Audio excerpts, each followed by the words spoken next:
and one before the bottom of the night so we can get some sleep. That's the one. You know, I still ain't slept good. Well, it might be your mattress. You tried turning your mattress? No, you reckon that? Guys, What? I think you want to say something to the Braves. Oh, yeah. Well, read it. Dear Braves, we were just plain presumptuous. No two ways about it. Our sleeping patterns are of little consequence compared to your late-inning dramatics. So if you want to play past bedtime, then we in Longhorn say, just have at it. We in Longhorn. We're not through yet. Sorry. We certainly hope you accept our sincere apology. So then we can come to all your home games. You can get us in free. That's it. Oh, that's it. Look out, that's Stu, he's it. going for you. That tears it. You got the best money. Where all the black homosexuals hang out at, up on, it used to be called Hunter Street. Lord help Now it's more, it's rough, man. We were in college. We used to ride through there, man. It was like a sideshow. But I think they helped him out. Oh, yeah, I believe they knew something. And he had to kill him. Well, the speculation goes on and on and on, and that's why I am... He's guilty. Oh, he's guilty, and I'm not satisfied with this dragged out, strung out, wear yourself out, talk yourself till you're blue in the face appeal system that we have. If the sucker got a fair trial and it's been 10 years, he got to go. Yeah, he got to go. He got to go, you got to go, you got to go. And you're right. Hey, appreciate your call, Don. I'm always right. You know it. Johnny in Buckhead. You're on News Radio 640 WGST. Johnny? Hang up. Get it. Hey, call that number. Call that number. Hold on, Ricky in the cab in A in Midtown. I got to find Spike, man. I got to find Spike. Call that number, man. Call that number. I got to find him. He ought to be somewhere. I mean, you know, you just can't run in the streets without stopping somewhere. I got to find him. Y'all be cool. Hello? This is News Radio 640 WGST. I'm Ralph from Ben Hill. Is Vanessa there? Yes. Vanessa? No, this is Maria. Let me speak to Vanessa, Maria. You're on the radio. Don't cuss now. I try not to. All right. Let me speak to your mama, girl. Hop is here. Would you like to speak? Yeah, let me speak to Hop. Well, let me speak to Hop. Okay, hold on. All right. Okay, hold on for a minute. I'm holding. Okay. Y'all ain't got no music when somebody holding? I'm going to find Spike. This is Hop. Hop was like our stage manager and business manager when we were all like in the Posse and everything. And whenever Big Jack comes to town, Samuel Jackson, the guy who played the junkie, Sam was in Jungle Fever. He was also in Eddie Murphy Coming to America. He pulled a shotgun in the McDonald's. Sam was in School Days. He's one of the Block Boys. He was the DJ in Do the Right Thing. He was in Mo Better Blues. He was the one that beat up Denzel Washington. And Sorry about that. Okay, here's Hop. All right. Yeah, what's going on, man? Hop, this is Ralph from Ben Hill. You're live on News Radio 640 WGST. Get out of here. I'm serious. Oh, don't cuss, man. You're on the air, all right? I'm serious, Hop. Hop, man, I'm looking for Spike and Big Jack. I understand Big Jack is in town. Brock told me that you told him that Big Jack was in town. Yeah, he's here in town. He was here. He's where you staying? At 8 o'clock out of here. They came down to see Skeeter Ellis Williams do the character Boy Willie in the play Piano lesson the Kenny Leon staged at the Alliance Studio. So they came in town. Spike spoke at Emory. He spoke at Emory, I think. Oh man! And then he took an 8 o'clock flight out of here. Right. They had a thing on him yesterday morning, where he was going to be teaching a course up at Harvard University. Right. You got him lined up like 9,000 folks. He's just doing a regular college circuit right now. But I think Sam and LaTanya were both speaking over at Spelman today or something. Oh, okay. Right. And Morehouse had when is Founders Day? It was last week, right? No, it's coming up. It's that's all the same weekend as the Candle in the Dark. So Big Jack is not over to LaTanya's grandmama's house? No, I don't think so. I think they called at 8 o'clock out of here. I'm going to call over there anyway. Hey, Hop, appreciate you checking in on the Posse. Hold on for a minute. Don't cuss, man, because you're on the radio now. I know you cuss like a sailor. Okay. Right. You got the number? LaTanya's grandmama? Yeah. Yeah, I got it. I can't give you couldn't give it to me no way on the air. No, I couldn't. I would have put you on hold. I got it. I appreciate it. I'm trying to find Spike. I know where he is. I'm going to catch him over LaTanya's grandmama. Okay. All right. Appreciate it, Hop. Bye-bye. All right. That's my main man. See, Hop. What kind of name is that? Hop. No, not Hop Sing. See, I wish I could tell you what kind of job he has during the day, because he is one of... Once upon a time, black people used to pride themselves as being the only Negro. He is one of the only Negroes doing what he does in this town in one of them big old office buildings. I mean, way up at the top. You normally can tell how much you make by what floor your office is on. Hey, man, come on see me. I'm on the 3rd floor. Well, why don't you come down to WGST? I'm on the 4th floor. Yeah, I'm 4th floor here. Hop is on the top floor. Hey, Rick, get a cab. You're on News Radio 640 WGST. Hey, you haven't been riding Spike Lee around, have you? No, I think I seen him in a yellow cab, though, Ralph. I don't know why he don't ride my cab. What about Elvis? Have you seen Elvis? Nah, that fat old boy, you know about it. Did you see In Living Color Sunday when they had the Elvis sighting? Yeah. Wasn't that something? I couldn't, ain't nobody else. Ain't nobody, I tell you what, I think that's the best show on TV. I think it's as good as Saturday Night Live was back in the early 70s. I compare it to Saturday Night Live, the Laugh-In with Rowan and Martin. You remember the Laugh-In? Where they used to say, sock it to me, sock it to me. Oh, man, it's a great show, man. I look forward to it every week. I tell you what I like, too. I think one of the best shows, new shows on TV is that Rock. Yeah, Rock is good. Isn't that guy, wasn't he one of the best actors? I would love to see him. What was the name of the play he did on Broadway with the piano? I don't remember the name of the play, but he... I think it was The Piano Lesson. Was it? Yeah. By August Wilson. Yeah, he's done a lot of August Wilson stuff, yeah. Yeah, but he was fabulous actor. Listen, I won't keep you long. I got a question. I need a little education. All right. February 27th. Oh, okay. Could you explain it to me a little bit? Yeah. February 27th is Robin Gibbons and Mike Tyson's anniversary. They were only married like 8 months. That was the 8th month. That was the day he threw her mama, and the sofa out the window. February 27th. I'm saying. Now listen. Now I had a brother in the car the other day. And brother. He was trying. Let me tell you about brothers, man. Well, brothers. All right, Ralph. Brothers will ask you some strange questions. Okay, I had a black gentleman in the car the other day. Black gentleman will ask you some strange questions. He was telling me something about February 27th being a Black Valentine's Day. The man was serious about it. You know anything about a Black Valentine's Day? No, he's serious about it, man. Hey, man. He was pulling my leg in. He was pulling your leg. Let me tell you, they used to ask me that all the time when I was over at Morehouse. Everybody had little secret words and little secret codes. And I used to be known for walking around with a cup. You know, I used to keep a cup in my hand. Somebody walked up to me one day, man. I don't know if I was high, spaced out, or tripping or what. But they asked me, they say, hey, Ralph. I said, what? They say, what's in the cup? And I said, what's in the cup? And I started thinking, what's in the cup? Is that like a special code? Like when they beat up Dan Rather, they say, what's the frequency? Man, brothers will ask you some strange questions, man. I don't know. When they ask you what is February 27th, make up something, man. 233 WGST. I'm going to find Spike. We're going to find Sammy Davis Jr. He's still alive, you know. Alta V's has got all of that IRS money she got to pay. We're going to find Sammy, and we're going to find Spike. 233 WGST. Follow soldier. For all the business information you need, all you need to know is one phone number, 842-1111. It's the one line for stock quotes, Wall Street Journal reports, the latest from the Atlanta Business Chronicle. Whatever you need, the one line, 842-1111. It's a service of the Atlanta Business Chronicle and News Radio 640 WGST. The one line, 842-1111. Remember the game telephone? You told a message to one person who told it to the next, and when the last person said what he heard, it would be so different that you'd laugh and laugh. Well, in the business world, miscommunications aren't funny. Your image is too important to trust to anyone but Ames Photographic Illustration, the business photographer, for ads, brochures, catalogs, PR kits, corporate projects, and more. Do you need this year's annual report to really show off your company? How about some custom-crafted product shots to grace your lobby? Show us how your company should be seen. Ames will deliver every time. We can help you with project design, copywriting, and production. Whatever it takes to present your business in just the right light. Call the business photographer today at 325-6736, because when it comes to your company's image, you shouldn't play games. That's Ames Photographic Illustration, 325-6736. I want to share something with you, my posse, before we go into the news break. This is a letter that I received today, dated February the 13th. I just got it. Ralph from Ben Hill. You know the Ben Hill mail runs a little slow. Ralph from Ben Hill, WGST Radio, 554 Road, Suite 400, Atlanta, Georgia, 30363. Dear Ralph, the untold story is This Is It is a success, and you are a big part of what is happening to us. The grand opening celebration proved to be larger and greater than we imagined.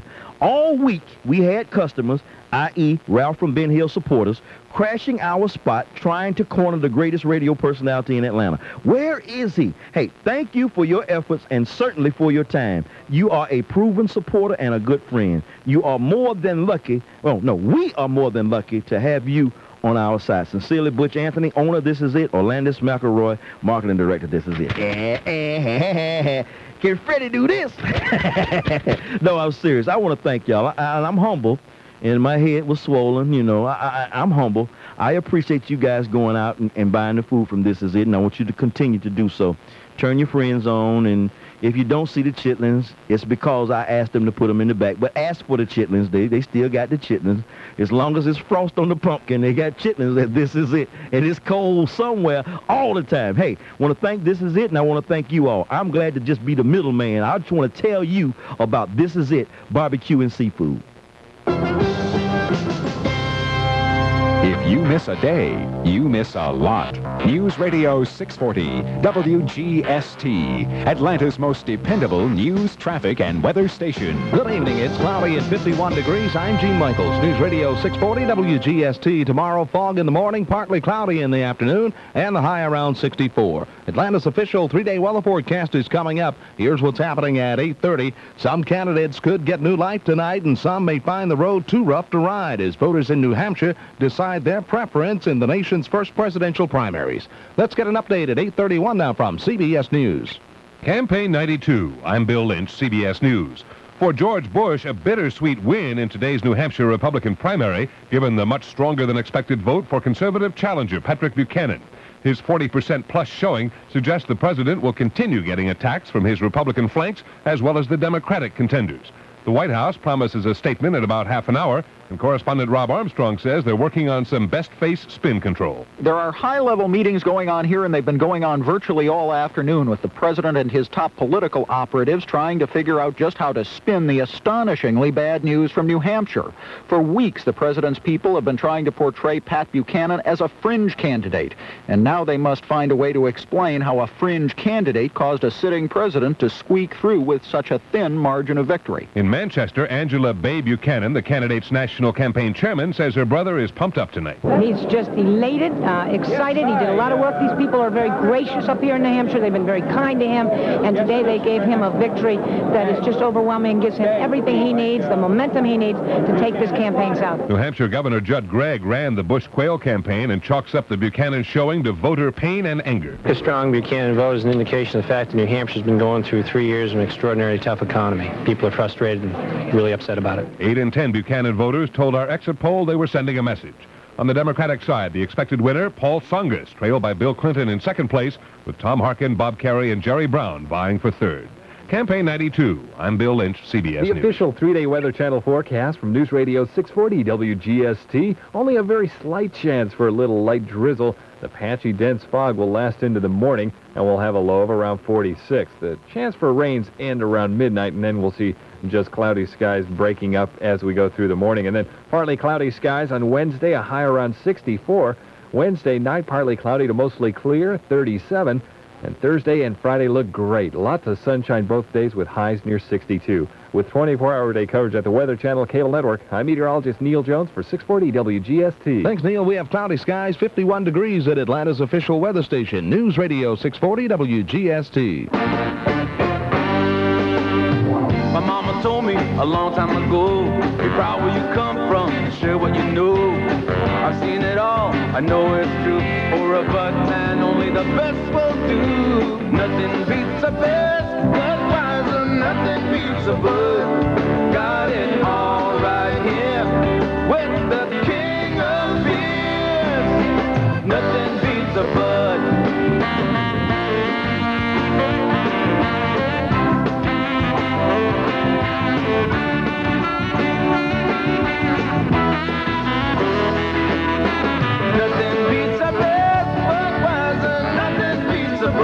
If you're a bud man too, only the king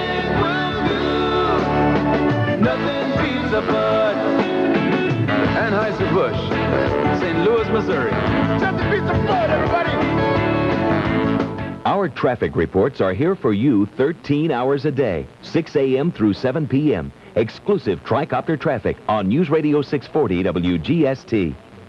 I'm gonna find Spike. I'm gonna find him.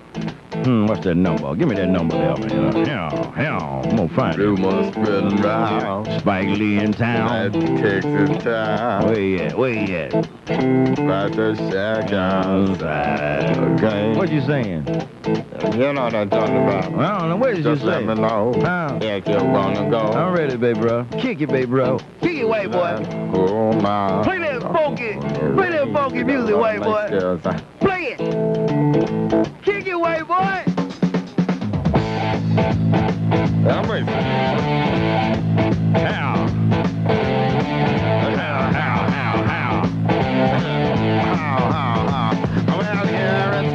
Yeah, it's fine down here in Buckhead.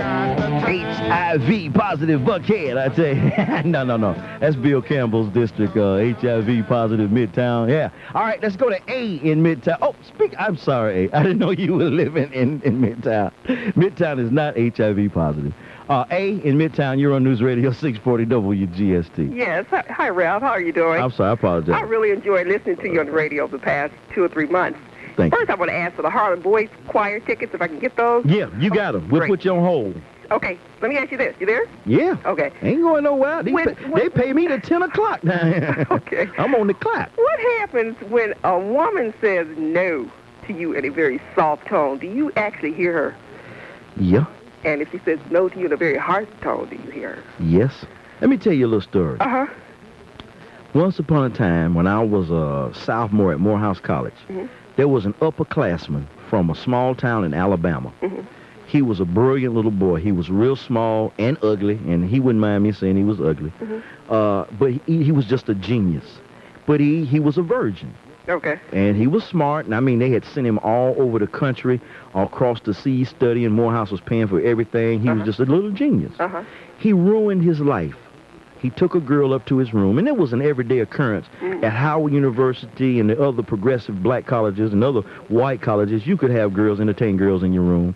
But at Spelman, you couldn't sit on the sofa next to a woman too tight, you know. But at Morehouse, it was taboo, but they were doing it. He took a girl up to his room, and the biggest mess ensued at that time. And as a young adolescent, I was constantly warned by my parents just to be respectful of women and to mind, you know, the fact that you might make somebody pregnant. Exactly. Aside from that, you could go to jail. And, you know, that to me, going to jail was worse than making a baby. You know, so if a woman said no, I took her seriously. And I'm here to testify that as long as I take calls on News Radio 640 WGST, you'll never hear a woman call up and say I took it from her. Okay. But I'm just saying, men, when they get to a certain age, it's like they never hear the word no. That's the ego. The body shuts down. Exactly. The body shuts down when a man is involved, when he's aroused, his body shuts down, and all of the communication takes place in one specific area. Right. And he can't hear in that area. Okay. So therefore, he would have never heard Tyson case. He would have never heard it. She said no all night long. You know, she could have hid and climbed up on top of the roof. He still would have tried to fight and get her, regardless. See, he not only was not listening, he was considering all the what you call the mitigating circumstances. She's in my room. It's late at night. Exactly. I'm the world heavyweight champion. She wants me. You know, I'm pretty. He's thinking all of this stuff, you know. And so, boom, he's not going to hear no. Exactly. And so, unfortunately, that's why I say that it's I believe he did it, but I think he got a bad rap up there in Indian place. But look, he did. You know, his choices were bad. Look at the people who surround him. He needs to have people around you who are a little bit more educated, a little more conscious. That's true. You can very much so. Even if he couldn't choose friends, he could buy some advisors. You know, he could have hired some little Princeton preppy white boys from Yale or Harvard or something. He said, "Okay, Michael, let's go here, Michael." But he was like unshaven. Have you seen People magazine? No, I have. I saw the cover. I did see the cover. He's like unshaven, and in Time magazine they show him unshaven. He looks like the Neothon, the animal type. Right, looks like the Beastmaster, and he's got this little smirk on his face, and he's two beautiful darlings. And then just a couple of days before, one woman sued him for $100 million for grabbing her buttocks. Yeah, right. So, I mean, he was like running berserk. He was in his element. He was like a lion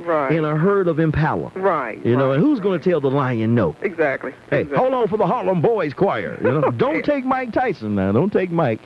take Bruce Tyson. Let's go to Uncle BG in Decatur. Uncle BG, thank you for checking in. You're live. Hey, Ralph, how you doing? Okay, you're on News Radio 640 WGST. You got to let me finish that part, man. Okay, I'm sorry. I saw BJ. Oh, well, I'm one of your friends, so, you know. Let me see. How do I know you? Where do I know you from? You know me from the AU Senate. From the Morehouse College days? Yeah. Now, tell the truth. I want you to tell the truth. I'm listening to you. Testify. Did I run the yard? You did the best that you could with the limited skills and abilities that you had. Oh, no. You know, for a fact, I took your lunch money, man. I used to take your lunch money when you were on the yard. Where you from? Where you from, man? I'm from North Carolina. And you know me from the AU Center? I know you from the AU Center. And this is your real name, BG? My real name is Uncle BG. What does B stand for? Black and gorgeous. Oh, I don't. It was one but one black and gorgeous dude at Morehouse when I was there. That was Spud. But boy, Spud, he's a big-time insurance salesman, big-time alpha with the gold teeth. No, they had no gold teeth, and I couldn't go alpha, man. Well, now that I don't know you, what else is up? Well, I just want to ask you one question about this Mike Tyson situation. I am concerned about the ministers up there who say that he should get off and he should do some special service. That's pitiful. I think it's an injustice to all of the people who don't have that kind of money. Nobody else in their congregation would be able to get off. They wouldn't be having that kind of fight for another brother in their congregation. I think it's a major indictment as a minister when you realize that the church is basically supported by women for those ministers to come out. You know, there are all kinds of causes that you can observe coming up now since Mike Tyson is going to jail. Right. I saw the thing that you're talking about. They got T-shirts and everything, and they protesting, and they want money to free Mike Tyson, and then Donald Trump's raising his big cause. And now all of these women who are coming out of the woodwork saying that athletes, and they're putting Mike Tyson in that category since he happened to have been an athlete. They're saying that they've been suffering from athletes all of these years. There was an interesting article in, I think it was Sports or Time Magazine, where some students up at not lacrosse, one of them schools up north, some lacrosse team forced this woman to drink alcohol. They forced alcohol in this woman and sexually molested her, raped her, and then they got off. They got off, and I'm not saying it's a racial thing, but Time Magazine happened to mention that the woman was black and all of the lacrosse players I read about were white. You know, I read about that. You know, and then all of these other women, Molly Yard and other folks, man, they come in all out of the woodwork. You know, it's like Poltergeist 3, you know. Hey, it's a shame, man. It's a shame, but he did it. He started the ball rolling. Had he stayed in a little jive, he said his original intention was to have sex in a limo. Well, I think you were right when you said he was in this element. There was nobody around him to say no, to say stop, and he did what he wanted to do. It's unfortunate, man. We need to teach our young brothers to be more respectful of the women, black and white, I'm begging, Ralph. You begging? I'm begging. I got my mother-in-law coming in town. I need to see the boys choir to impress her. All right, hold on. Let me communicate with my producer. How many tickets have we given away tonight? How many sets? Just hold some fingers up. Okay, we got you. We'll put you on hold, BG. I got a big parcel of them I got to give away. Okay. And it's coming up on the 21st. You're not an alpha, are you? Did I not say I was one of your friends? Oh, you know something about them 20 pearls? I know a lot about them. Well, my brother, let me say one thing to you. Talk to me, brother. Feel my zerky. Okay, wait just a minute. Let me give you this one, all right? All right. This is special for you. I got it put on my phone just for you. Don't give out no secrets to the frat. No secrets. There you go. Cute dog. Make a sci-fi to the day I die, brother. Why not? Cute sci-fi. Look forward to seeing you in July here in Atlanta. All right, putting you on hold. That's the big conclave. All the Qs in America. Michael Jordan coming to town. James Worthy, Magic. All the Qs coming to Atlanta, Georgia. And I'm going to be right there. Because, see, I got an important place in Omega Sci-Fi. I'm like third generation cute dog. Cute dog. 3 generations. I'm serious. My granddaddy founded Omega Sci-Fi in Atlanta, Georgia. Yeah, you think I'm lying? Check out the history. Coming to you, Red Dog, in just a second. 233 WGST is the number. Take a real quick break. No news, just a quick break. Gonna sell some dog food, Red Dog. 233 WGST is the number. You can admit it. You know you addicted.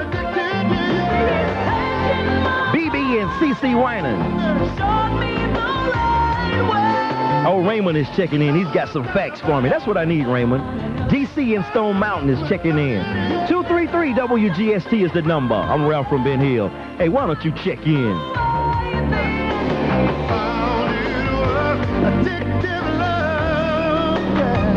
You're seconds away from the newest source of free information on hundreds of topics. such as news, weather, and sports, both at local and national levels.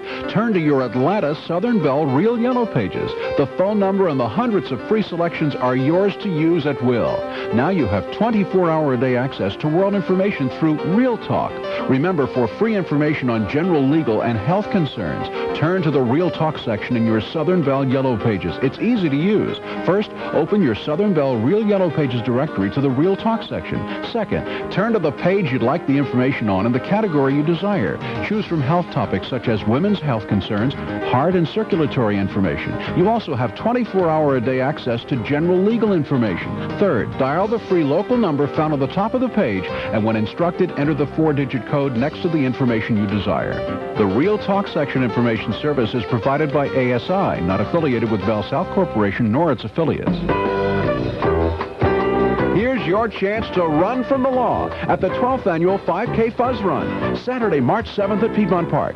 Join 640 WGST and the Police Athletic League for all the family fun, including a 1-mile run for the kids.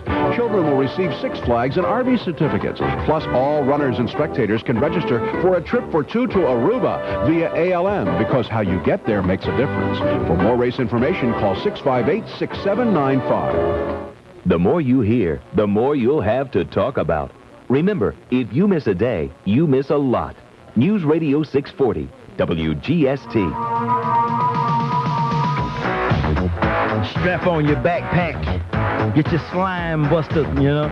Let's go out to Conyers, Georgia. They're looking for the Virgin Mary. Looking for Elvis and all them other ghosts, you know. We're going to go out there and bust them. Let's go. Let's go. Crank it up. Something strange. Yeah, right. In the neighborhood. Apparitions and holy water giving folks diarrhea. Spiritual as well as physical diarrhea, you know? And it don't look good. Quit tripping. Who you gonna call? Ghostbusters. Let's go out there. Let's go out there. Crank it up. Let's go. Let's go. Red Dog, College Park. You run News Radio 640 WGST. Have you seen Sammy Davis Jr. today? No, but I seen Spike. You saw Spike? But I can't tell you where. Tell me where, man. Let me ask you a question. Was he at his grandmama's? No, I can't tell you that. Let me ask you a question. All right, do like we used to do when we was kids, man. When I get hot, you say hot. If I'm cold, say I'm cold, okay? That's the second subject. Spike Lee is not Spike Lee. Who is Spike? Spike is a fella that used to act with you over at Morehouse Belvoir Players. Mm-mm. His name is Arnold P. Arnold Pendle? Yeah, that's Spike Lee in disguise. Hey, man, what you know about Arnold Pendle? I'm the Red Dog. I know everything. Is Arnold Pendle still in Germany? I don't know that. I got a Christmas card that had that APG and then all them long serial numbers and a German stamp on it. About 2 years ago, right? Yeah. I got that same card, but I can't find the brother now. Arnold Pendle and Bill Nunn. Bill Nunn is the guy whose wife I called earlier when I called Donna. I just called Bill myself. Okay, you talked to Donna? Yeah. Okay, well, Bill Nunn, I was going to say Donna and Arnold, but Bill and Arnold were roommates when we were over at Morehouse. Arnold was in a bunch of those plays with me over there. Spike, and I've told this story 1,000 times, but since you're the Red Dog, you know. Spike was a little bitty boy with mucus caked up in his nose, running around the AU Center as like a peewee when I was a sophomore at the yard, and I pledged to make a South Five. My cousin was living in a tent over there on Beckwith Street. Spike used to, like, come up there and hang. We used to blow smoke in his face, man, and send him to the store for drinks and stuff for us. And he used to, like, sit there and just eat it all up like he was in college. And he was there when my cousin cursed me out and told me that Greeks were irrelevant and I didn't have no business pledging no frat, that I was going to be a Greek freak and all of this kind of stuff. And then, boom, he says, I'm going to do a movie out of this. I'm going to do a movie about this.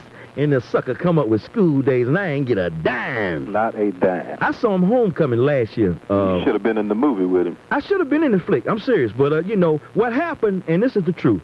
My buddies like Sam Jackson, Arnold Pendle, Bill Nunn, Al Cooper, LaTanya Richardson, Spike, Monty Ross, Kenny Leon, Carol Mitchell, Afamo Omalami, all the people that are prominent in the arts here in this city right now. Andrea Fry, I know I'm leaving somebody out, Liz Spraggins, Bernadine Mitchell, Don Griffin, I can think of a bunch of names, the whole crew. They decided to dedicate their lives to the arts. and they founded Just Us Theater. Then that expanded into other groups, and then some of them moved to New York. I decided, hey, I'm going to go ahead and stay here and make an investment in a crib. I raised a family. And my fortunes kind of like turned in another direction. And I was like always the character actor in a lot of those plays over there. And I could never get to like the leading man role. I would never get to kiss nobody on stage.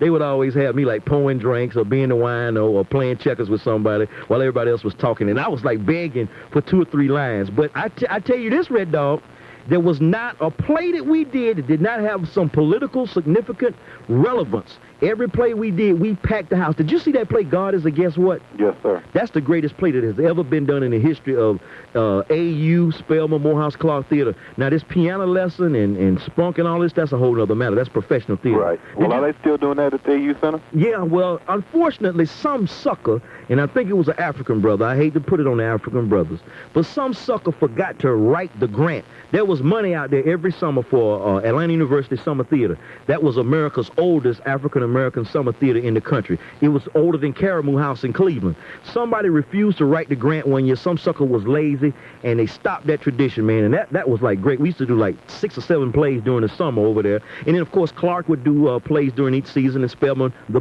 Spelman Morehouse players would do their production. And then the Morris Brown students, they was just like acting the fool. No. We used to get them in our plays, too. But, man, that was a great part of my life. That's why I really got my training for the radio. Acting over there, man. I'm serious. I did Langston Hughes plays, Melvin Van Peebles plays, August Wilson stuff. I did stuff by Richard Wesley. Oh, man, we did some real stuff. I'm going to get back into acting, man. I'm thinking about doing a TV show, you know? You're doing a good job now. I must commend you on that show last night. That was a very good show. Last night? Yeah, that was a pretty good show. Last night? Lady that called in about... Oh, yeah, about the battered women and stuff. You need to do more of that. Well, thank you. The main thing you need to do is get in that 1 to 5 slot in the afternoon. Well, I can't stand listening to those other people talk. Wow. On both channels. Is you got a typewriter at your house?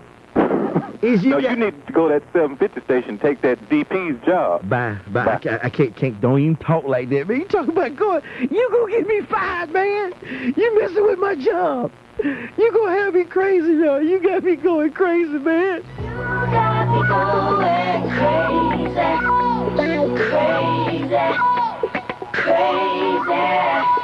You got me going crazy, baby.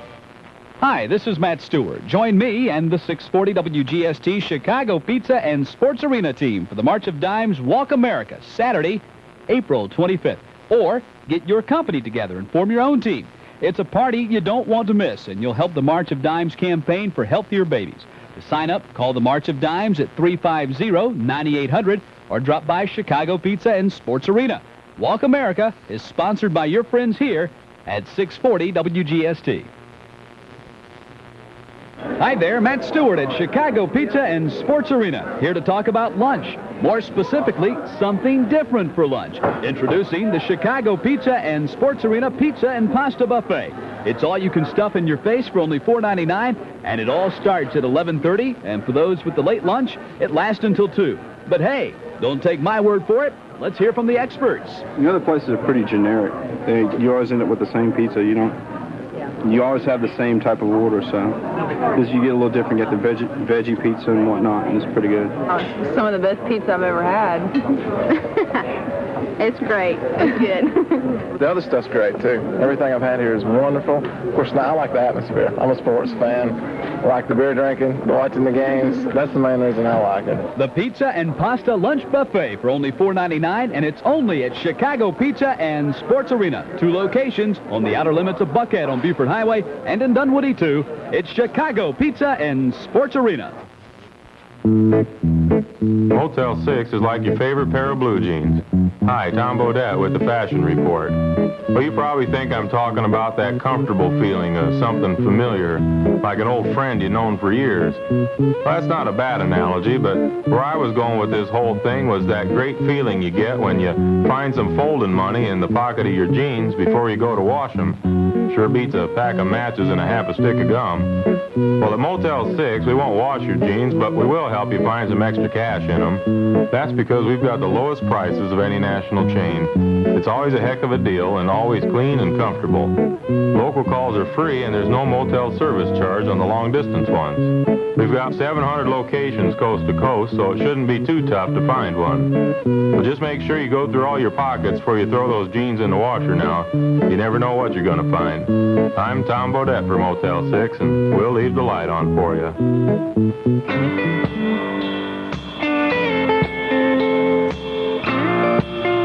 Hey, I'm Jake, and I'm Elwood. We're the Blues Brothers. Esquire, that's right, Esquire. No. Ain't no Jake, ain't no Elway, or whatever, Elwood. It's Sam and Dave. The real deal. I got a truckload, a S10 load. When you get it done, this is what Mike told him. This is what he told her, you know. Oh, gotta bleep that. Play that guitar. Play that guitar right here. George Watts on the guitar. You like that, don't you? Well, I tell you, you play a mean air guitar. I used to play some mean. I used to be better than Santana with an air guitar. I'm serious, man. We put on that Abraxas album and crank up the black lights, and I'd stare at that sister on that poster, that blue light poster, and I'd take a hit off one of those long cigarettes that we bought at that little special place, and I'd crank up that Santana guitar, man, and I'd be like, I'd be Carlos, man. I had the poster of Santana, the whole group, you know, that black and white poster. I mean, it's like I had it framed, man, because like I had it at my crib, man, and it was like, wow, man. It had like grease spots on it, man, little bitty round burn spots, man, and like, wow. I play a mean air guitar, dude, you know, like most excellent, you know, guy. Wayne's World, D.C., Stone Mountain, you're on News Radio 640 WGST. How you doing, Ralph? Doing all right, D.C. Where you calling from, man, a payphone? I'm at a payphone. I tell you what, you know, I try to support you, and I got something that's on my mind that's been eating at me bad. I came and checked you out at This Is It out at Greenbrier. Yeah. I had a great time. I've been pumping your key rings up. I got the brothers and sisters listening to you. But on our way out, we stopped by the Foot Locker there in the mall. And we couldn't get any service, and we asked the white lady, we said, can we get some help? And from across the room, she said, what you want? And I don't feel like the brothers and sisters are being treated fairly out at Greenbrier Mall. I think as long as we let these white folks continue to do this kind of stuff to us and we don't complain, then that's part of our problem. I thought the food was good. Even the double-breasted soup from Bear Manufactured that you was kicking was looking nice. My wife happened to be impressed. I almost left her from going crazy over you. But I had a good time. But I want to challenge everybody out there. Don't let the white people do us like they continue to do us.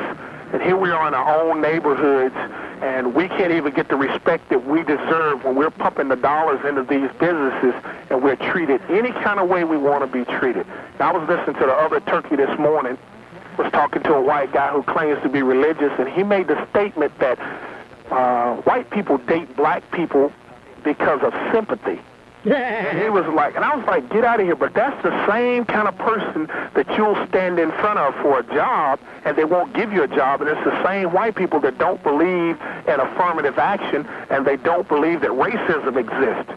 And I almost wrecked my car because I wanted to get on the line so bad that we even give people the time with such ludicrous statements like that. And I heard the last brother about the 1 to 5 slot, and I'm going to do my part to let the people at the station know that we all think you deserve to be in the 1 to 5 slot, and I'm not going to put you on the spot, and I'm not going to make you lose your job, but I'm going to put the pressure on them, and I think everybody out there that's listening to you need to do just like I did. Tell a brother and a sister what you're trying to do, what time you're on, and when they can listen to you. I think you're doing a good job, man, and I also want to settle them tickets, but I mainly call to let you know you're doing a heck of a job. All right, I'm going to give you some tickets, but I want to take issue with you on a lot of these bricks that you just threw, all right? Okay. You threw a brick at Greenbrier. Okay. All right, now, don't get me wrong. I'm not trying to catch the brick, and I'm not trying to stand in front of the brick and let the brick hit me, and I'm not trying to tell you don't throw the brick at the white man and all this kind of stuff. Okay. But you threw a serious brick at Greenbrier. Okay. Now, we've been struggling in Ben Hill, and I'm going to be honest with you. We kind of proud of Greenbrier. We're not proud of the type of situation that you happen to encounter. And by and large, and I ain't trying to alibi for nobody. Don't put me on the sucker Uncle Tom list when I say this. But I'm not trying to alibi for all the white folks, but by and large, you don't get treated like that at Greenbrier. Okay. Now, unfortunately, you had that, and I can't deny that. I can only go out there and talk to the same folks, and whatnot, and try to help you get straight on that and hope you feel better. Once upon a time, there was a big old J.C. Penney out there in Greenbrier, one of the anchor merchants, that's what they call it. It was on the other end of the mall. It left that mall. That mall was in a flux. It was almost, it could go either way. It could go out or it could go up. We fought Paul Howard, Gordon Joyner, his lovely wife, the judge down there in the traffic court, Judge Joyner, brothers and sisters out there in that community, everyday people, just regular folks fought to bring that mall back to life. We got Uptons out there now. They got Circuit City. They remodeled a whole bunch of the stuff out there, and the mall basically is looking pretty good. Okay. So that particular incident at that particular place, man, I will go out there and try to see if I can smooth that out. Okay. Now, as far as the man in the morning, you got to call him. I normally don't allow folks to cry about him on my show. Okay. Because when I want him, I get on him. Okay. You know what I mean? If you want him, get on him. You know what I'm saying? Okay. And you singing to the choir when you singing to me. Sure. Now, this other thing about the 1 to 5 slot, don't worry about it. Let not your heart be troubled. I'm a team player. When the coach want me on the floor, when it's like time for the score, he gonna put the ball in my hand. He gonna get tired of turnovers. He gonna get tired of missed shots. It's just like that John Concac situation. He got the big contract. I'm Dwayne Farrell. I come from here. I'm from Tech. Local boy. And when they want me in the game, he gonna find the right chemistry. All right. Okay. I'm put you on hold. Got your 2 tickets, and don't throw them bricks at the white folks. I'm the only one that can dog white folks out down here. I'm serious, man. I catch static about that anyway all the time down here. Ralph, don't be so black. And they tell Eric, not Eric, they tell, ooh, Freudian slip. And he said, Ralph, don't be so black. And they tell Neil, you're great when you're white. First for news, and first on your AM dial. For the news you want when you need it every hour of every day. Trust News Radio 640 WGST, Atlanta's most dependable news, traffic, and weather station. Good evening. It's cloudy and 51 degrees. I'm Gene Michaels, News Radio 640 WGST. Tomorrow, fog in the morning, partly cloudy in the afternoon with a high around 64 degrees. Atlanta's official 3-day weather forecast is coming up. Here's what's happening at 9 o'clock. President Bush has won the New Hampshire Republican presidential primary, but conservative challenger Pat Buchanan has made a strong showing, winning more than 40% of the vote. Correspondent Bob Oakes is at the Bush campaign headquarters. Instead of a celebration, there are an awful lot of rather blank-looking stares here at Bush headquarters as supporters register disbelief over how well Pat Buchanan has done. The head of the Bush campaign here, New Hampshire Governor Judd Gregg, was on the defensive when asked if this isn't embarrassing for the president. Well, you can color it that way. I always pick wins and losses by the amount of votes you get. If you get more votes than the other guy, it's a win. That's the way I play politics. Over the last week, there were on-again, off-again plans for the president to phone his supporters here to thank them. Campaign staffers tonight say those plans are now off again. Bob Oakes for CBS News at Bush headquarters, Manchester, New Hampshire. Pat Buchanan people are now looking south, and the Georgia campaign manager for Pat Buchanan, Brant Frost, is very pleased with his candidate's showing in New Hampshire. It shows that his message rang clear in New Hampshire, that the country is listening and watching, and we're excited about bringing the campaign south to Georgia. We think that the campaign message is finding roots in people's hearts, and it obviously did in the polling booths in New Hampshire, and we think we're going to do well in the South also. On the Democratic side, it's a 5-man race. The former Massachusetts Senator Paul Tsongas is leading that pack, followed by Arkansas's Governor Bill Clinton. The prime ministers of rival North and South Korea have implemented a historic calling for peace and unification. They have also formalized a nuclear weapons ban treaty. Lawyers and psychiatrists are expressing relief that Jeffrey Dahmer's insanity defense did not succeed. Prosecutor Michael McCann says a successful defense by Dahmer in his sanity trial would have encouraged other sex offenders to try the same tactic. A psychiatrist who testified for the prosecution said if Dahmer had been found insane, it would have been open season for sex offenders. In other news, a senior PLO official says Palestinians will attend next week's round of the Middle East peace talks, despite the arrest of 2 delegates in Israel. And Lebanon says it will also attend the peace talks starting Monday, despite growing military clashes in South Lebanon between Shiite Muslim guerrillas and Israeli forces. Here at home, an unusual civil case has ended in favor of a major chain of child care centers. But News Radio 640 WGST's Howard Gunner reports from Fulton Superior Court the jury had a hard time deciding. John Houston Jr. is now 7 years old. His parents claim that a teacher at a Marietta KinderCare mistreated him when he was 2 and 3 years old, and that as a result, he's required psychiatric care ever since. The alleged mistreatment included putting the toddler in a dark bathroom as discipline. Late this afternoon, a week-long trial ended when the jury foreman announced a verdict in favor of KinderCare, whose regional manager is Conway Tucker. Yeah, I'm really pleased that they've allowed us to go to the courts and try these on the merits of the case themselves. And we'll probably do more of this. Tucker called the Houston suit frivolous, but at least 2 members of the jury disagreed with that assessment, saying it took at least 5 ballots, and the jury would have made a partial award to the Houstons had the law allowed it. Said juror Richard Elliott, it was all or nothing. Howard Gunter, News Radio 640 WGST. News Radio 640 WGST time, 4 minutes past 9 o'clock. Atlanta's official 3-day weather forecast is next. Harry, what are you doing? I'm hooking up our new phone system. You know, we're a small business and we gotta save money. I don't think that's how it's usually done. Don't worry. I know all about hooking things up, and I'm saving us a fortune. I told you, we could have gotten an AT&T phone system. They would have hooked us up for free. Thousands of small businesses have saved money with AT&T's free installation offer. Now you can too. Buy or lease an AT&T phone system and we'll install it for free. We'll put in the control unit, phone sets, accessories, do the programming and testing, even the training, all for free. You only pay for equipment and wiring, and you save hundreds, even thousands. Call 1-800-222-HOOK-UP. That's 1-800-222-HOOK-UP. Harry, I don't think you should hook that up that way. Stop worrying. It's just like a VCR. The AT&T Small Business Hookup offer ends March 31st. For details, call 1-800-222-HOOK-UP. The official 3-day Weather Channel forecast from News Radio 640 WGST. Only a very slight chance for a little light drizzle. The patchy, dense fog will last into the morning, and we'll have a low of around 46. The chance for rains end around midnight, and then we'll see just cloudy skies breaking up as we go through the morning. And then partly cloudy skies on Wednesday, a high around 64. Wednesday night, partly cloudy to mostly clear, 37. And Thursday and Friday look great. Lots of sunshine both days with highs near 62. With 24-hour-a-day coverage at the Weather Channel Cable Network, I'm meteorologist Neil Jones for 640 WGST. Thanks, Neil. We have cloudy skies, 51 degrees at Atlanta's official weather station. News Radio 640 WGST. And now, this Negro Traffic Update is sponsored by Branch Pennington and Associates. Keith Callen, appreciate you working overtime, man. Help the brothers get to the party tonight. Give me a Negro Traffic Update, man. You think I'm going to even fly over that neighborhood after dark? Oh, you're on your own. You long-head sucker. Always first for news. Now first on your AM dial. This is Atlanta's most trusted news, traffic, and news. There's also a Ford automobile page that offers books to choose from, such as history, language events, or math and science events.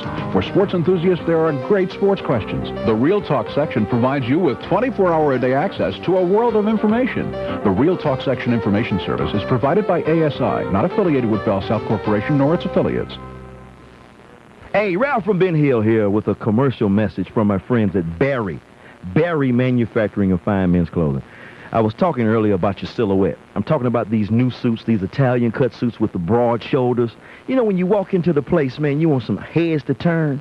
You need to get you a suit from Barry Manufacturing of Fine Men's Clothing. See, they've been in the business for 4 generations. They have style, price, quality, service. These liquidators can't touch the pure wool suits that they have. Tuxedos over there starting at $95. The top coats that you see all the gangsters wearing around here, you know, that when you're real clean, you're not clean unless you got a decent top coat in your closet anyway. I don't care. You can't even call yourself a man if you don't have a top coat. And I'm not talking about a hand-me-down top coat with moth holes in it. I'm talking about your own personal top coat from Barry Manufacturing. Now is the time to get it. $69.95. This is a regular $200, $300, $400, $500 value. I'm serious. Well, it doesn't get that cold down here in Atlanta, Ralph. You got to have a top coat. When the calendar says it's winter, you put your top coat on. I don't care if you're in Florida. You got to have a top coat. Serious. Barry Manufacturing also has like sport coats. They've got double-breasted and single-breasted, traditional and Italian designs. See, when I say Italian design, I want you to get the Forcing connection. They got some spaghetti-eating, olive skin colored, olive oil eating, black hair dudes over there sewing up suits. I'm serious. The Italian, I'm serious. I had spaghetti with them the other day. But on the real serious tip, when it comes to getting clean, my brothers, and you know what clean means. I'm not talking about washing up. I'm talking about sharp. I'm talking about clean.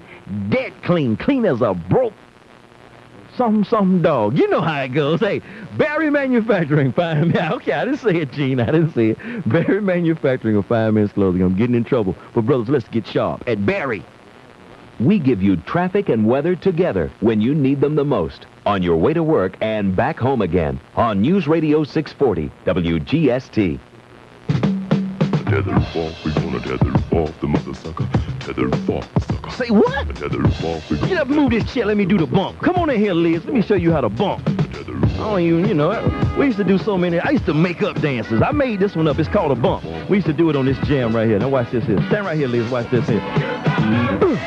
The bump. Do the bump. Yeah, yo, I'm going to do a show one night on dances. You know, I got to hip y'all to the bump. You never heard of the bump? Oh, man, please. Well, I can demonstrate dances on the radio. Check it out. Bump, Ralph, bump. Bump. Yeah, we used to do that bump, boy. Serious bump all night long. That's Spike Lee. Yeah, double bump. Yeah, I used to do triple bump. Front to back, double bump, sandwich, bump, sandwich. Oh, man. Hey, flashlight. College Park, you're live on News Radio 640 WGST. Rob, what's going on? Flashlight, I brought you out the closet with that funkadelic. Hey, man, you woke me up from the dead there when you played Flashlight. I say, Rob calling me. Let me call him up. Hey, Rob, that's your thing. Do a Michael Jackson update. Yeah, go ahead. Do you know he's in West Africa? Wait just a second. You gonna do a what? A Michael Jackson update. Put him on hold. Ladies and gentlemen, live from College Park. Live from College Park with an update on the young man that was in the motion picture. You know, do you remember the time? We've got an update on Michael Jackson, ladies and gentlemen, through the miracle of News Radio 640 WGST. We're going live to College Park for an update with Flashlight. Flashlight, you got an update on Michael? Here in West Africa, man, you need to cut it out. Here in West Africa. What are you doing over there, man? Making that video. Probably gonna make that jam over there because he's getting natural talented dancers. Oh. And from my understanding, they have crowned this guy twice as a king.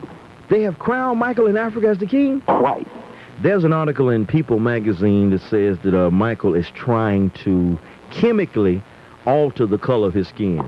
They've got doctors quoted in here saying that it's impossible. You remember once upon a time when black people were so engulfed in negative self-image that they used to buy this stuff they call bleaching cream? Oh, definitely. Where you could actually bleach your skin lighter. And they used to have the advertisements like in Jet and Ebony. They were like known for having those advertisements in the back where if you had like stretch marks, you could put the, I can't say the name of it, but they still got the same brand name out here. You put it on and it bleaches your skin. It lightens and brightens your skin. I won't say the name because we'll get sued. But that was for the people at that time that was considered real dark. Yeah, you know, they were like blue-black. You know, you know they used to kid me all the time. They used to call me the black nugget. My mama told me to tell them that the blacker the berry, the sweeter the juice. And I was born black. Now, what's your excuse? When James Brown came back with that, I'm black and I'm proud. How you gonna have respect when you haven't cut your process yet?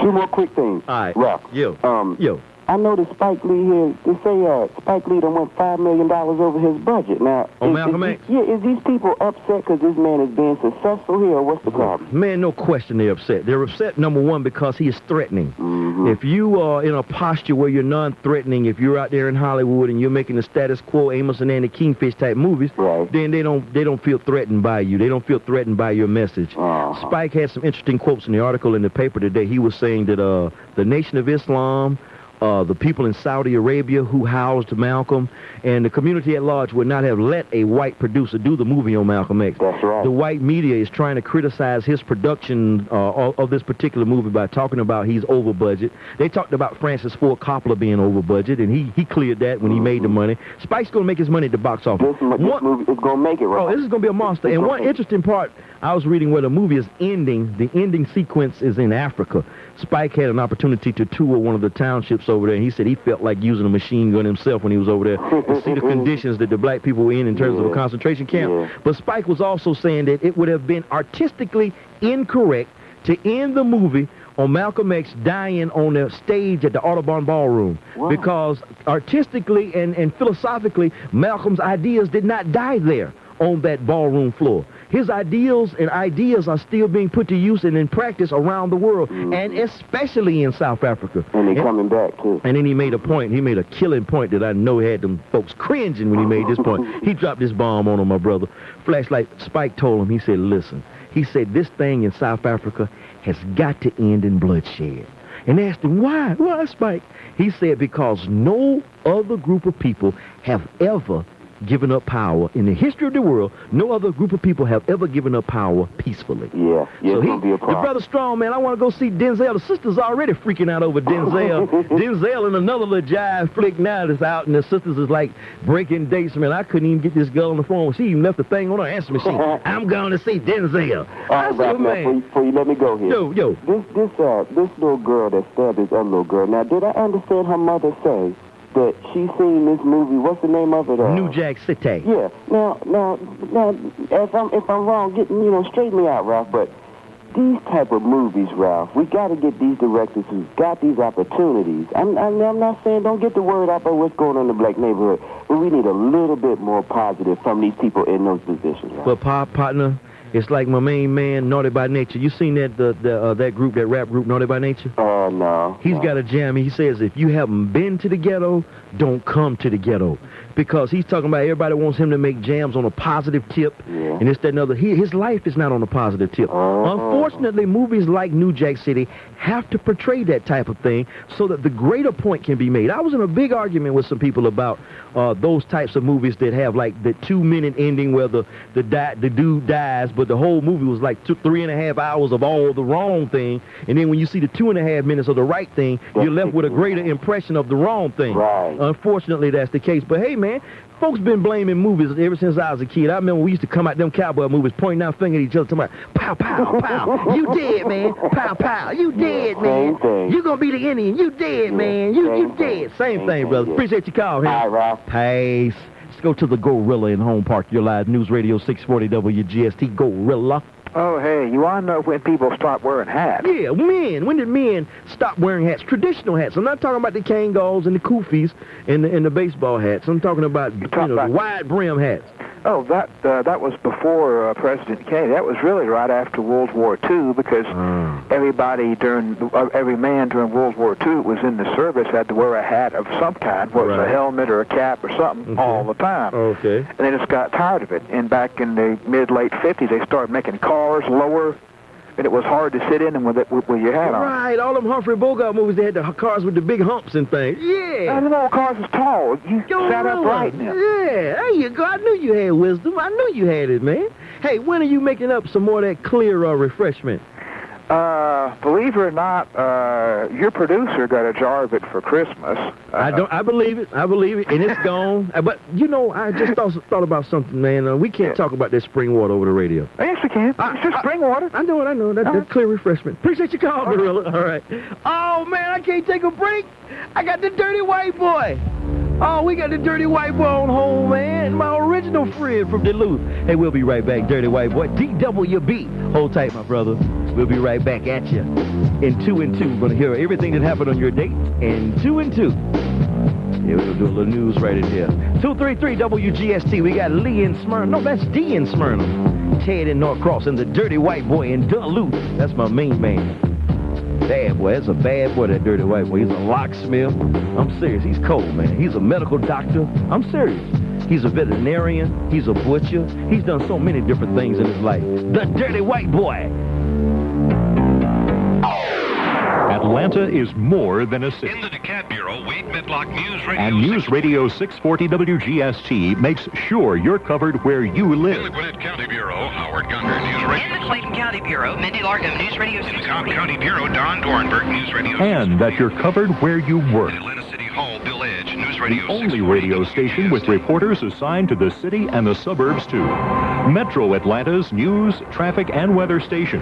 News Radio 640 WGST. How about your crabs? How about your crabs? Savannah Crab and Fish Market. That's right. Savannah, don't do that, man. Don't do that while I'm doing my commercial, man.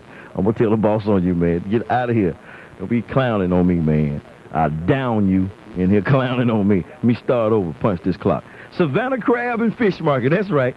Savannah Crab and Fish Market, located at 4626 Washington Road. There's a shopping center there, my posse. They got earrings and pocketbooks, and they got a big hall that you can rent out. But the anchor to that mall at 4626 is Savannah Crab and Fish Market.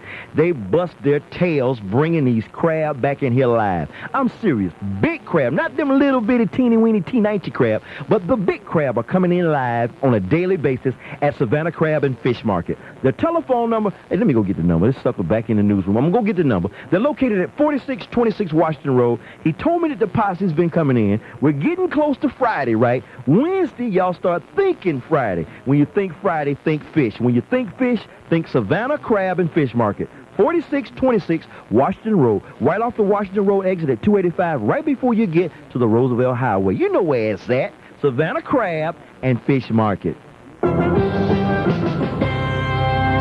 If you miss a day, you miss a lot. News Radio 640 WGST, Atlanta's first choice for news, traffic, and weather.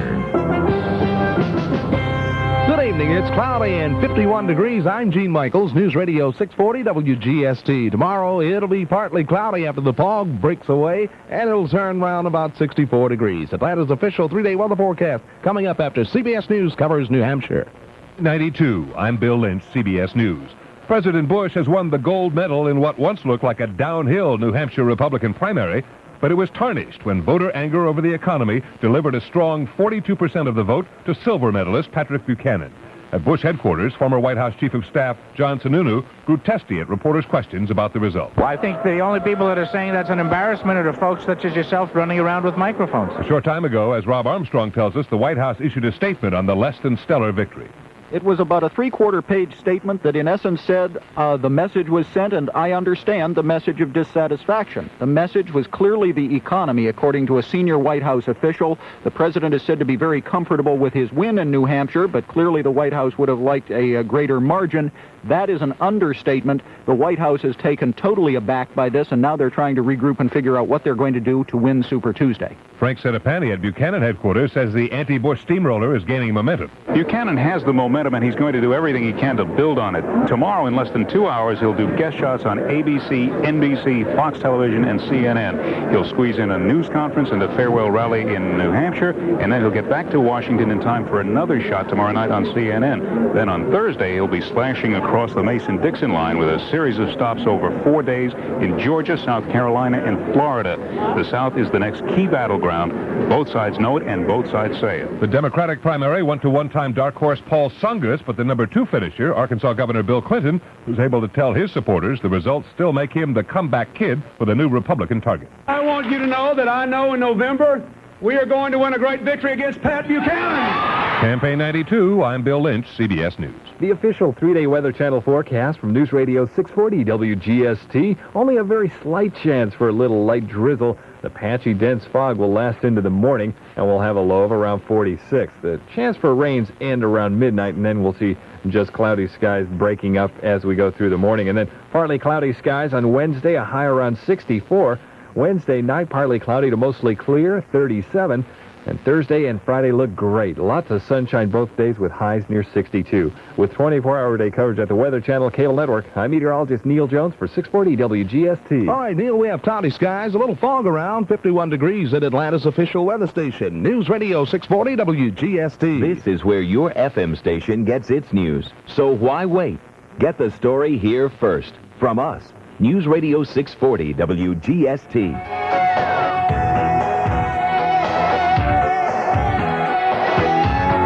What's the word? What's the word? I think it's 233 WGST. That's the word. Talk how you like. We got D in Smyrna. Thank you for holding, D.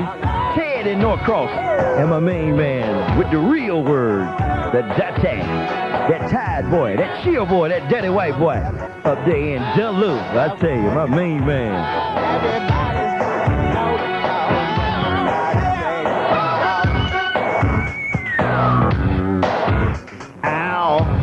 Cameo. Oh, my main man, Dirty White Boy, how you living, man? Listen, this is Mike. I want to tell you something, man. Listen, here's the real deal. The bitch was hot, and she raped me, you know what I'm saying? That sounds ridiculous, man. That's ridiculous. I didn't do it, man. I didn't do it. My main man. How have you been, Ralph? Doing all right, DWB. Hey. Now, I want the audience to know that I did not name you that. That is your name by birth. That is my handle. That's your handle, the Dirty White Boy. Yeah, we got to flying off when you first got on the air. Yeah. You ruffled my feathers and I ruffled yours back. That was good, man. Then you came out to the park, and then you came down and you fixed Liz's locks. And, no, you never got to fix Liz's locks, did you? She never let me. Oh, she never let you. Yeah. She's got somebody else fixing the locks now, man. Oh, my word. I'm told he's got a master key, too. What? Because she has got a padlock, you know what I mean? I heard that. I think she's got a combination. You know, but he happens to know that combination. It's a system. That's what it is. It's a system. How's the pool? You got the pool dug up in the backyard? I'm getting it fixed up. This big old German Shepherd's torn up all the grass. I got to build a deck for the summer jam out here. How about your wife? How's the lovely wife? She's hanging in there. She's doing really well. Good. And you're successful at your business? I'm hanging. I'm doing really well. You working up on the north side? You ever come down to the south side any? I'm all over, Ralph. You know that. Well, call me, man. We do some lunch, man. I'm serious. Put something in you, man. Put some color in your skin. I'm serious, man. You up there in Duluth. The sun don't stay up in Duluth about 4 hours, man. You need to get some of this south side sun. I'm serious. You sounded good. I got a question for you. What are you going to do this summer when the ball games start getting on the air? 3 questions I get all the time. Ralph, are you married? No. 2, what are you going to do in the summer when the ball games start? And the other question I always get is, why do they always lower the power on your show? Is it because you're black? Listen, man, let me see how I can say this without putting all the company business out. Had lunch today with the big boss man. Good. Okay? Everything is groovy. We friends, and he exchanged ideas, and we talked and kicked some things around. I didn't beg for any time slots or anything and beg for no money. But he did reaffirm and reassure me that the station has plans for me during the baseball season. Now, when the games start like at around 8:40, when they're like in St. Louis and Houston, or if they're up in Cincinnati, somewhere that's the difference in the time zone. Get an hour in. I get an hour in. If they start at 7:30, they might do some sports talking after the game, and I might come on after the game. But they actually constructed a calendar for me, and the calendar for me during baseball season is quite similar, if not more shows than I have when basketball season is on. Now, when basketball season is here, I'm just knocked out the box. Like tomorrow, a 7:30 game here in Atlanta, boom, I'm out. You know, but when they go on the West Coast, I get a chance because the games don't start until 10. So best I can say is I'm still going to be here. I haven't been shopping myself around. I'm a company player. When they want me in the game, they're going to put me in, you know. Ain't no telling what could happen tomorrow morning. You know what I'm saying? I got you. Now, You got to stay on the air. I got a new computer. I got to get some more stuff to you. I want you to get in touch with Miss Rudolph and see if we can start working with some of these roots around here, some folks, and then I might not have to worry about what time I'm going to be on, you know what I mean? I heard that. Hey, DW. You sounding great, partner. Hey, appreciate you checking in, man. I'm glad you didn't catch me when I was ugly. I'm feeling good tonight, man. Tell Miss Liz I said hi. She hears you, man. She likes you, man. I heard that. But you made a big mistake with Liz, man. What's that? That day you came down here with your wife. Oh. DWB. Take it light. We'll holler at you, baby. He's a good man. He's a good man. Dirty white boy. See, let me tell everybody how I got to meet him.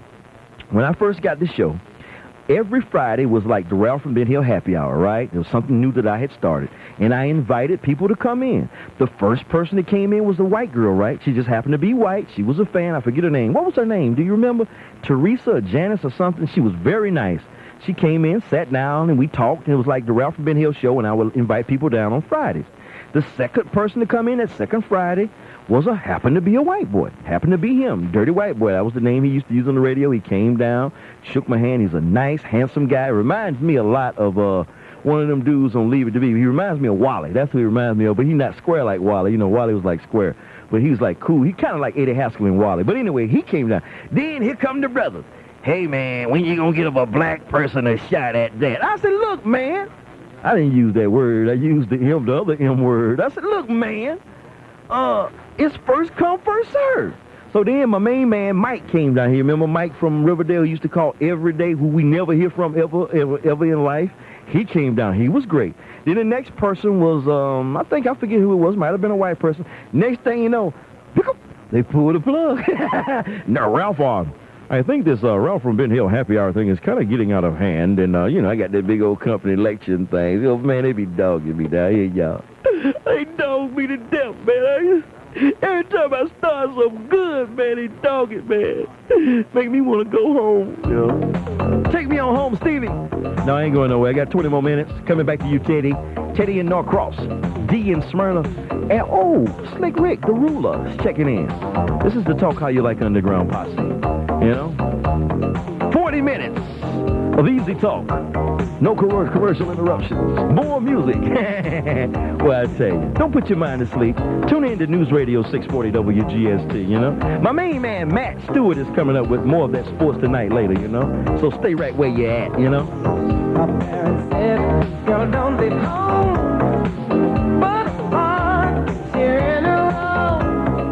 Hi, Atlanta. It's Larry King in Washington. Join us tonight at 11 when The Larry King Show brings you three of the top political analysts in the business as we look at primary day in New Hampshire. David Gergen and Harding Carter will be in our studios. Chris Matthews will be checking in from the site of it all in New Hampshire. And, of course, your phone calls will be included as well. That's all tonight, New Hampshire primary day on The Larry King Show. Here on News Radio 640 WGST, Atlanta's most dependable news, weather, and traffic station. Hi, Tom Bodette for Motel 6 with a thought for today's busy business traveler. With so much on your mind, the last thing you need to be worrying about at the end of the day is where you're going to spend the night. So before you hit the road, call 505-891-6161 and make reservations at Motel 6. We've got 700 locations coast to coast where you'll get a clean, comfortable room for the lowest prices of any national chain. Now, I know you've got a lot on your mind right now, so just use the rest of the time here to collect your thoughts. This is thought-collecting music. Round up them thoughts. Get along, little buddy.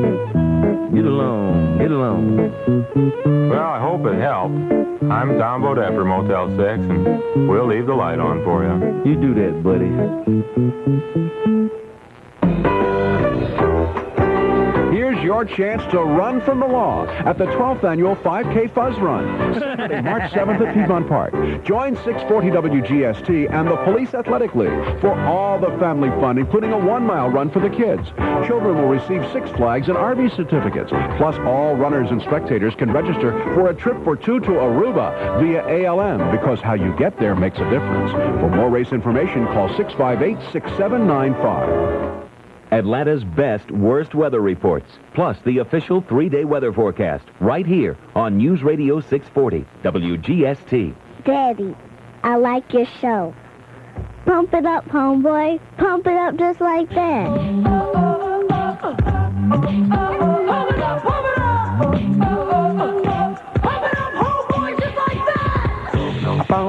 All right, we're back live. News Radio 640 WGST. Believe it or not, that's the first bump I ever made.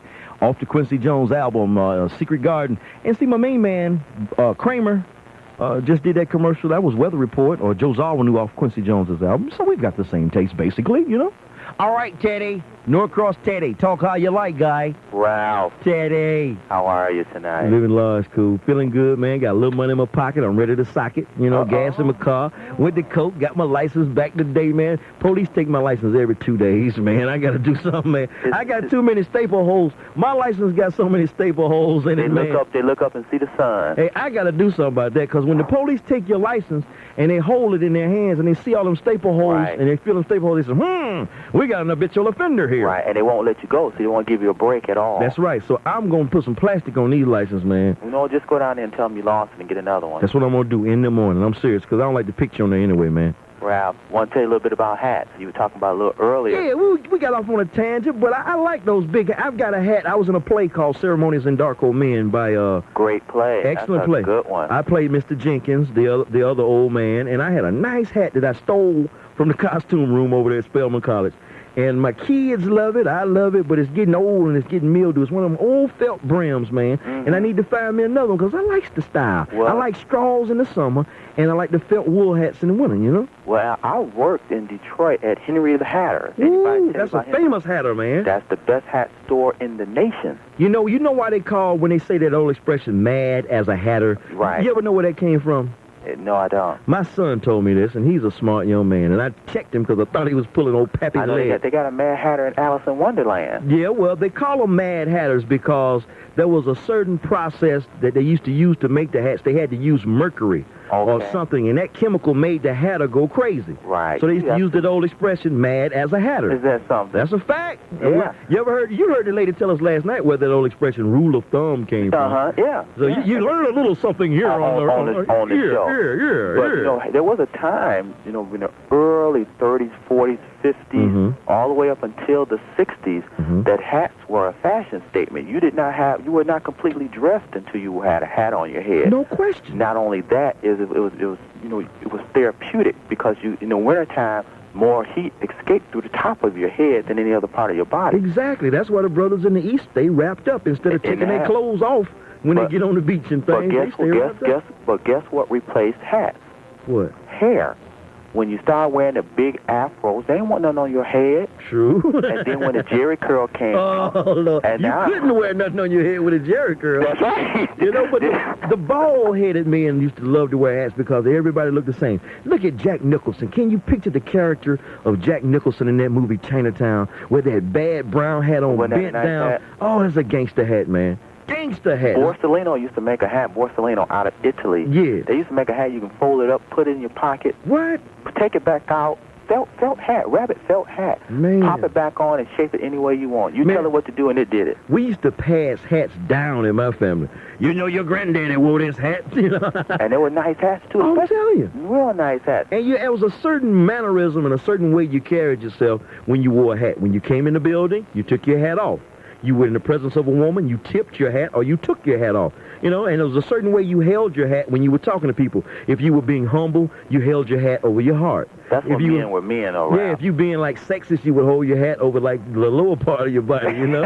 and we used to dance with the hats, man. There was a certain move we used to make over at Mosley Park. I don't know if you know anything about Mosley Park. No. There used to be a big old recreation center over there, man. And we used to put like dimes and nickels in the jukebox and just do the bop to Sam Cooke, man. And we would do a certain jam with our hat. And every summer, the brothers in Atlanta, I don't know who the dude was, but every summer in Atlanta, some dude would set the pace, and he would wear a certain hat, and he said, what is everybody wearing this summer? They said, we're wearing Playboys. They would wear the Playboy bent down a certain way. No, you ain't got that hat broke in right. You know, there's something about hats, man, that we need to get back to hats. Now they wearing them backwards. They wearing baseball hats, Raiders hats. I ain't into all of that. If I'm going to wear a baseball cap, it's got to have a closed back. I don't like those little plastic strips that adjust to the sides. I like a closed-backed hat if I'm going to wear a baseball hat. But more than likely now, I like to wear the koofies, man, because they make it like a political statement. Well, Ralph, I need to ask you a question since I gave you a little information. Give me some. How did black people get into the Baptist religion as their main religion? How did that happen? Because, you know... How did what? How do we become so indoctrinated into the Baptist religion? Southern Baptist. I don't know. I don't know now. You gonna get me all off on. Well, I know. I don't want you to get too happy because you know you gonna get me sad. You gonna get me sad talking about the racial slave master and how we were only allowed to worship the Caucasian image. That's not going in there tonight. Okay. Well, but you know what the root is, man. What's that? That's just like how do we learn ABC? hey, you know that old thing the kids used to say, eeny, meeny, miny, mo. You know where that comes from? Where? Slavery. They used to say, eeny, meeny, miny, mo. Catch a nigger by his toe. If he hollers, let him go. Eeny, meeny, miny, mo. Out goes the rat. Out goes the cat. Out goes the nigger with the seesaw hat. You ain't never heard that, man? Never heard that, Eeny, Ralph. meeny, miny, mo. Catch a nigga by a store. That's the way it goes. But now y'all say... We ain't gonna get you into that tonight. No, please. Let's stay happy, man. Don't you Any know? more tickets left, Ralph? Yes, there are tickets. Plenty of tickets, you begging guy, you. we got some tickets for you, man. But you had a good call. That was a good call about the hats in Detroit. Okay. We had a lot in that call, you know. There was a lot in that call. Put him on hold. We're going to give him 2 tickets to the Harlem Boys Choir. Let's go to D in Smyrna. Thank you for holding, D. You're live on News Radio 640 WGST. Hi, Ralph. How are you? Living large. That's good. I don't want any tickets. First of all, thank you. I heard that you came to the school and was unable to come down and talk to me.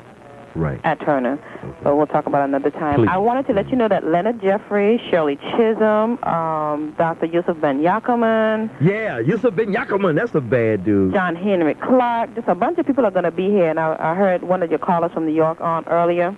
And I just wanted to give you that information. Where they going to be? Leonard Jeffries is going to be at Pasco's on Saturday. This Saturday. This coming Saturday? Mm-hmm. At 6 o'clock. That's $20, though. I'll pay that 20. That's 20 easy. That's easy 20 you can get. I paid $200-something to hit that other dude doing that seminar on how you can get up early in the morning and go to work. You know, you know I can hear about Leonard Jeffries. Mm-hmm. So he's going to be there. Okay. Georgia Tech has I guess they're sponsoring some type of series. So okay. Shirley Chisholm and... Tech is doing this?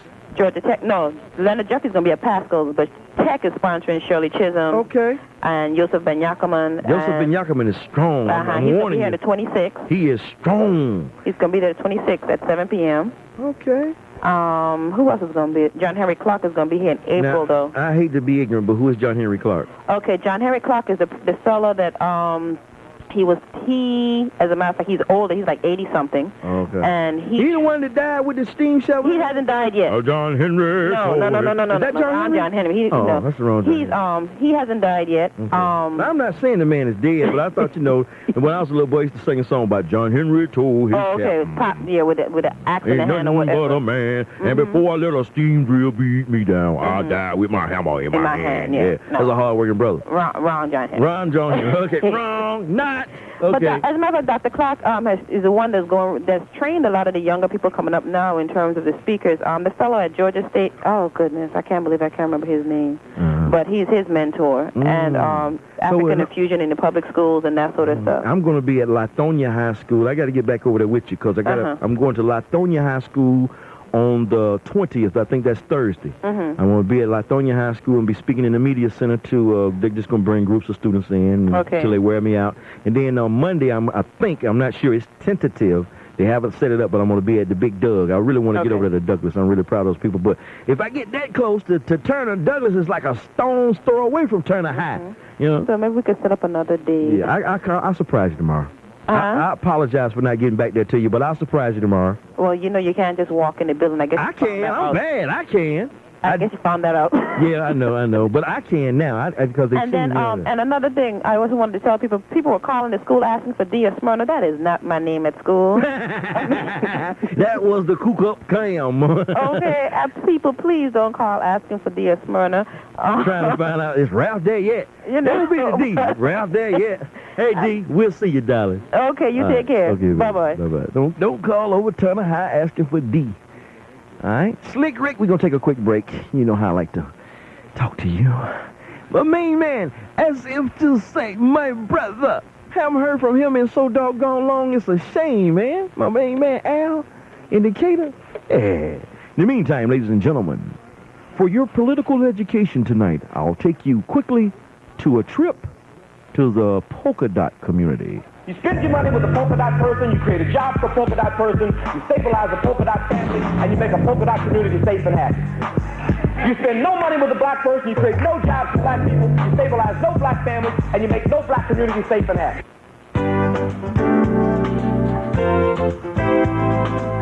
Here's how you can save 30% on your meal every time you dine out. There are no coupons, cards, or books to buy. And best of all, there are no restrictions.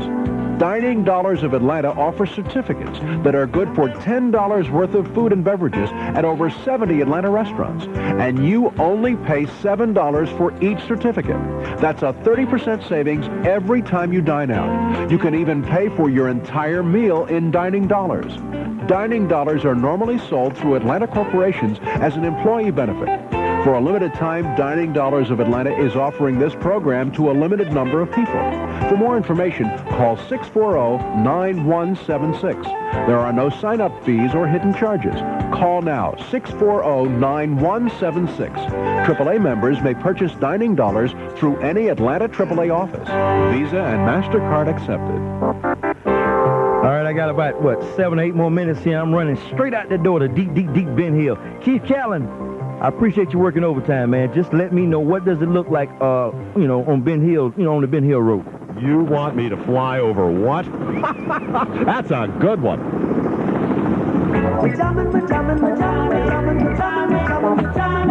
Well, I guess I gotta take my chances. The police gonna take my license again tonight. Taking my license, you know? But every time I go to court, man, I was down there today, I met this woman, Dolores Campbell. She was like the woman in the, where you pay your money, when you get your tags and your stickers. And then the judge, oh man, the judge was a monster. And then the first dude, when they called, I was like, I don't know, I guess something was wrong with me. But when they called the first dude's name, I jumped up like it was my name. Like, I just wanted to get up there in front of that fine judge.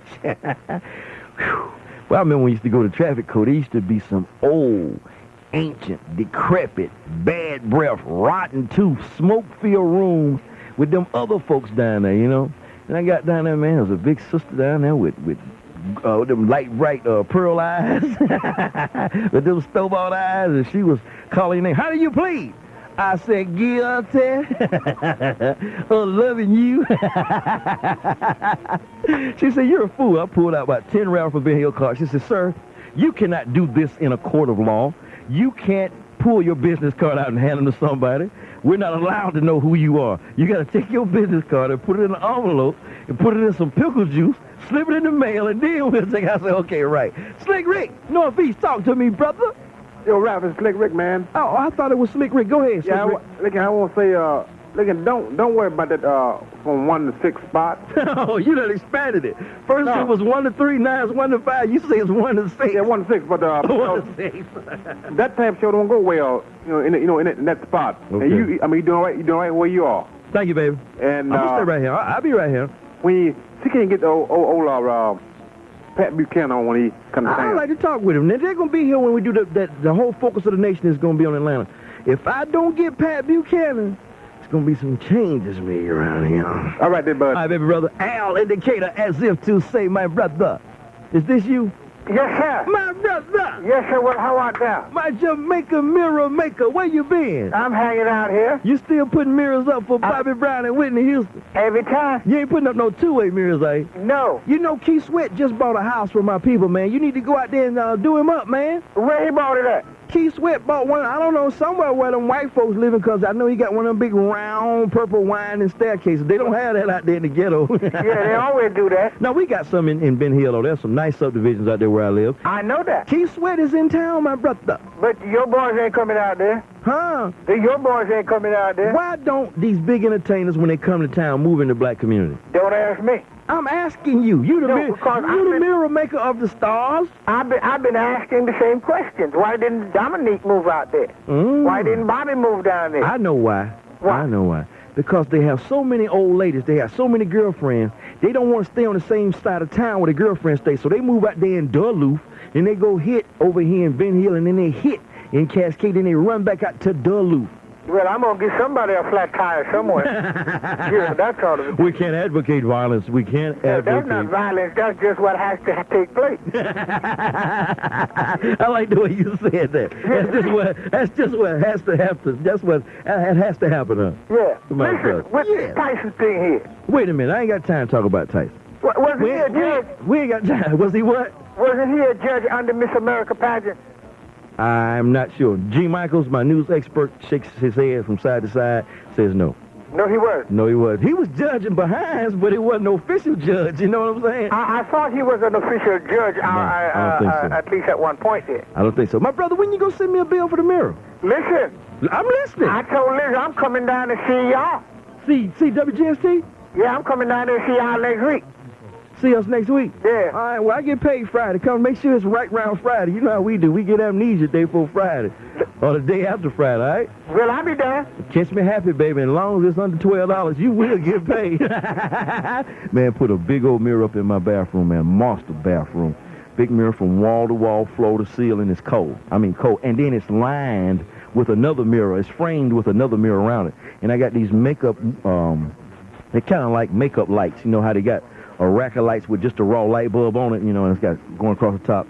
And he's got even got the toothbrush fixture and everything inside the mirror. It's cold, man. It is cold. When I step out that hot, steamy shower and I gaze upon that African-American beautiful body and this mystic physique. Yeah,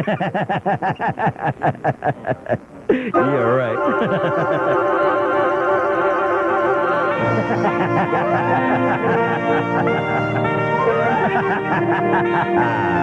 Yeah, right. Nah, we don't want to reverb them tonight. You know, we had enough fun. This ought to be illegal. I'm serious. Valerie, I'm sorry I can't get to your call right now. I love you to death, darling. I hope you got my Valentine's card. I hope you got the card, Valerie. I sent you some chocolates and some cherries. I hope you got them. I can't talk to you right now, darling. I'll be up there maybe tomorrow. You know, maybe tomorrow. Your turn is tomorrow. It's been a plum pleasing pleasure. George, I want part of your check. It's illegal for you to be working this easy for 3 hours, man. I'm serious, man. Liz, I want some of your check. You know it. You ain't done nothing but sit out there and grin. Well, I make it so easy. G. Michaels, you ain't done nothing. Sit up here looking and laughing and going on. What's the point? You know, we have so much fun when Ralph's on the radio. All right, my posse, I want you to live large and try to prosper. I'll be back here. When? Thursday. That's right, Thursday, in between basketball games. Hey, live large and prosper.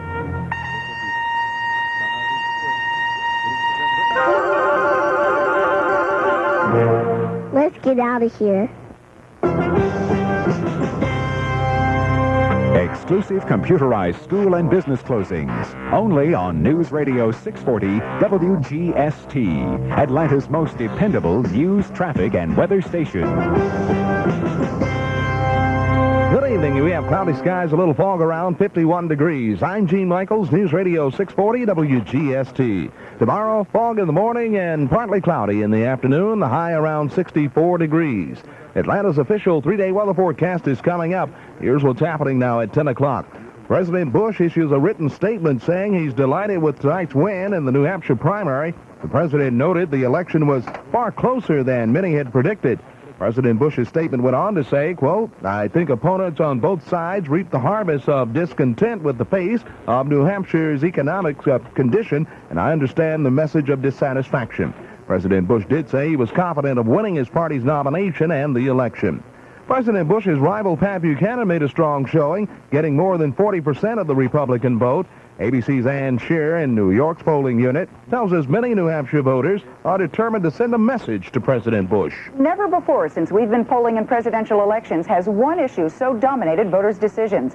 Both Democrats and Republicans say jobs and the economy are what matter most, and every candidate has been trying to capitalize on that frustration. Those who supported Pat Buchanan were especially angry. More than half, according to our early findings, said they voted for Buchanan not because he'd make the best president, but to send a message to George Bush. In fact, Buchanan voters were so angry, nearly half told us that if George Bush is the Republican nominee in November, they won't vote for him. He wasn't the winner of the Democratic race in New Hampshire, but Bill Clinton's thanking voters for giving him a respectable showing.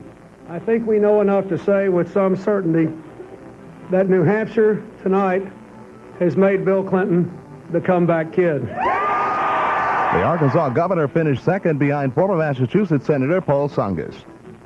Attorneys for Atlanta convicted child murderer Wayne Williams are confident of winning their client a new trial following 2 days of hearings in Butts County Superior Court in Jackson, Georgia. News Radio 640 WGST's Bill Edge reports Williams' attorneys charged the state had withheld crucial evidence from the Williams defense team. One of the final witnesses was former Fulton County prosecutor Joe Drolet. Drolet said he believed at the time of Williams' 1982 trial that Williams' defense team had received all evidence that would have proved Williams' innocence. Under grilling from Williams' attorneys, Drolet said there was other evidence revealed later which was not turned over to Williams' lawyers. Williams' attorney Bobby Lee Cook says this proves that Wayne Williams did not get a fair trial.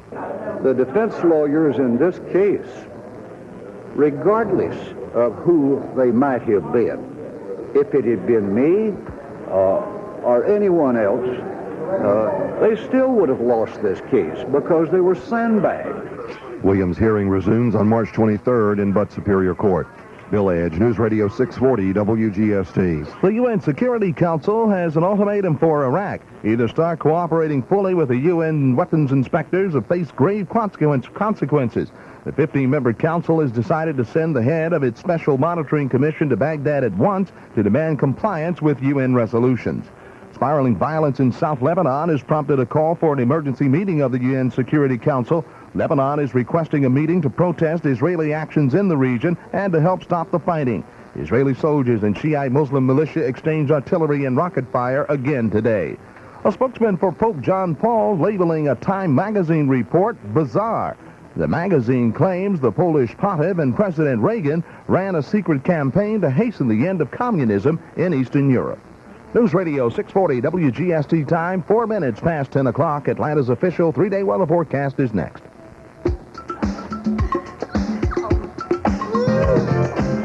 Sometimes you